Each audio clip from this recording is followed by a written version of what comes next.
Well, she did tell them to take their phones out so they could read the rules, right? I was citing directly from the court's website. That doesn't happen every day. No. You said you don't like summertime trial. Don't look like you like wintertime.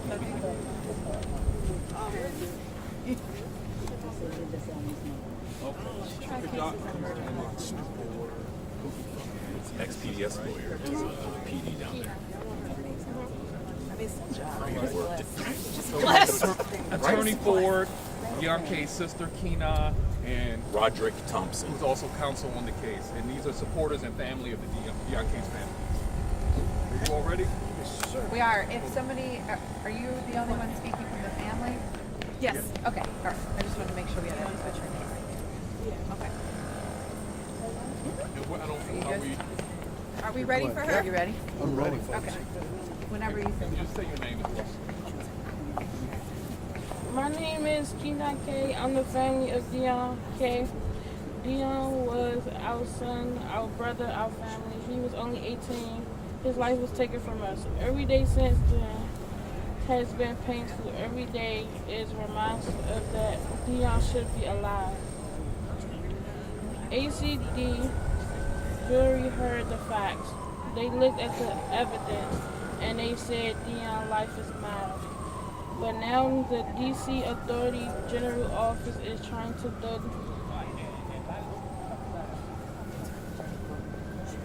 a vertical away. They are stalling and they are dragging this out. And they are telling us once again that our pain does not matter. We are tired, but we are not backing down. Justice delayed is justice denied. And we will not be silent while the district tries to erase what a jury already decides. This isn't just about our family. This is about every black family in the city. If the city won't respect a jury verdict, then what does justice really mean? We are here today because Deon deserves better. And we are going to keep fighting for Deon and every family that's still waiting on justice.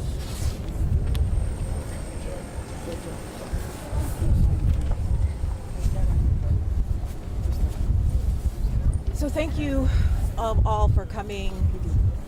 We argued today at the conclusion of a very difficult trial against DC government. The Office of the Attorney General has taken a position that the jury award was excessive and that the officer is entitled to a new trial.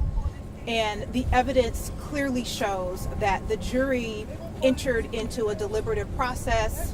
They considered all of the facts, and the stance that the Attorney General is taking, the DC Attorney General, is simply undemocratic.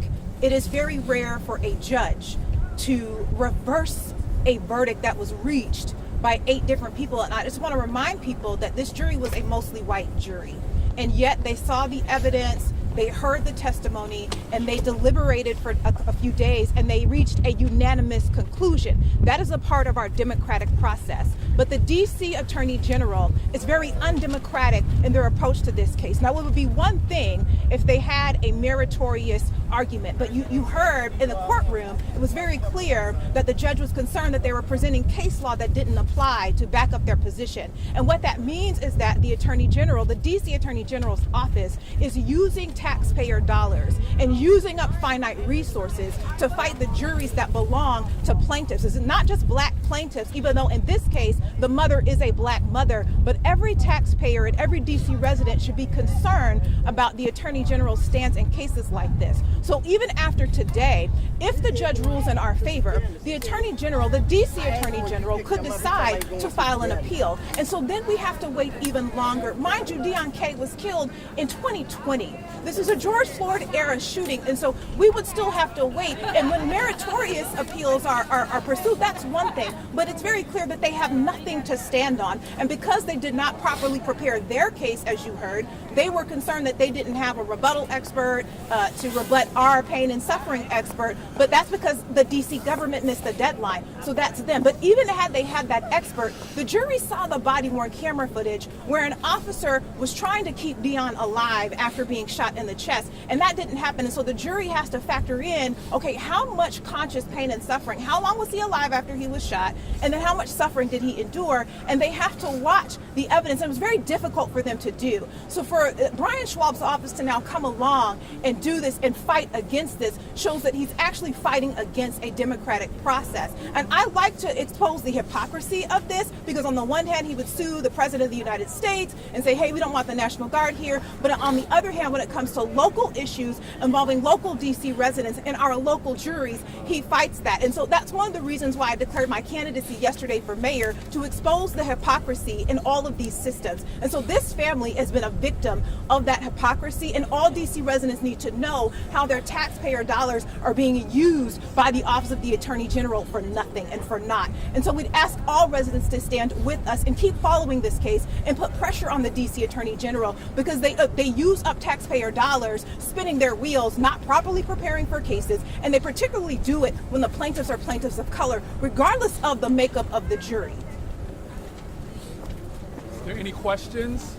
Is this a zero-sum game? Are they challenging just the 10% number that they were talking about? Are they challenging the entire jury verdict? They want to redo, like, what's the ultimate end goal they're asking for, and what's the result in court? Yeah, so what the point that they're making, they're challenging the entire verdict. They feel that the jury awarded $100,000 for every minute that Deon was alive, and they feel that is excessive. Now, they didn't really offer up a number in their papers, but in other cases similar to this, they have suggested that if somebody's ejected from their vehicle and they're alive and they're moaning and groaning, that a DC jury had awarded $750,000 in a case like that I'm citing, and a judge reduced it to $500,000. That wasn't enough for DC government. They asked for $5,000 to be awarded to a mother who died in a car accident to her estate. And so here, I don't know that they have the guts to put that in writing, because they know the media has been following this, but it wouldn't surprise me if they would ask the court to enter an award of $5,000 for this young man's life, because they don't value the lives of Black and brown residents. It's just a stance that they've taken over and over again in cases, and nobody's really been bold enough to say that. Nobody's been bold enough to make that declaration, but I'm making it today because I'm tired of seeing these cases come across my desk, and I'm fighting tooth and nail with the district over awards that are really not excessive. In some instances, some juries might say, or some DC residents might say, that's actually not a lot of money to award. But a jury reached that conclusion, and we stand by that. And this case was really difficult. So we stand by what the jury awarded us. We are glad that DC residents are involved in the jury process. And I encourage more DC residents to be involved in juries, because we need our juries to help us reach conclusions like this, and to say to the district, some things have to change about the way our government is running. There was a On the moment interest, during the hearing. on the Sorry, just interest. one follow-up. Go ahead. There was just a moment during the hearing where the AG's office asked for a briefing on an issue that was very clearly in the rules. The judge took a moment to take your phones out and look at the rules. Do you think that's reflective of how the AG's office has approached this case generally? Can you just comment on that? Yeah, I think they, particularly in our case, I think there has been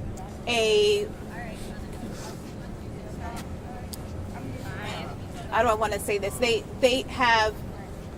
There's a deliberate disregard for our local rules. And there's also, I don't want to say it's a lack of experience. They know very well what they're doing, but to hear a lawyer stand up and tell a judge that she needs to apply a national standard of care in a case where an officer was trained this officer was trained locally. He went to the police academy in DC. He didn't go to a national police academy. And the judge was very clear with the attorney general, the assistant attorney general who argued the case. Sir, I don't see any case law where a national standard of care would be applied to a locally trained officer. And the Office of the Attorney General knows that. And so, again, these are last-ditch arguments to try to spin their wheels to fight us, because one of their policies is fight until the very end, even if your argument is not meritorious. But that is actually a waste of government resources and a waste of our court's resources to come to court knowing you don't have a leg to stand on. Just pay the woman the verdict, because now taxpayers taxpayers have to pay interest on this judgment of 4%, and that accrues every day. And so we're here because people are tired of wasting time and them abusing a taxpayer system and fighting cases where you have no leg to stand on. Just rest, pay the families their money, and then move on. We don't have to keep doing this on the expense of the taxpayer. You mentioned the interest. Is that from July 31st of last year? It would certainly be from July 31st, 2025. And excuse me, it might be 4% per annum. I have to look at the rules, but it's based on a calendar year. Can I just ask the family, this is, in these cases, often especially burdensome because you go through the heartache of what happened, you and could then step you up have to to the relive it mics, through please. trial, and now you're having to relive it through a post-trial argument about how much a jury awarded. Can you just speak a little bit about maybe the exhaustion or how the family's feeling having to continue to fight this over and over and over again? Are you okay responding to that? Yeah. Okay. Just speak up a little bit. I think we're just gonna have to keep fighting for Deon. That's what I really think. Even though it's not what everybody wants or what we want, it's just the respect for the family.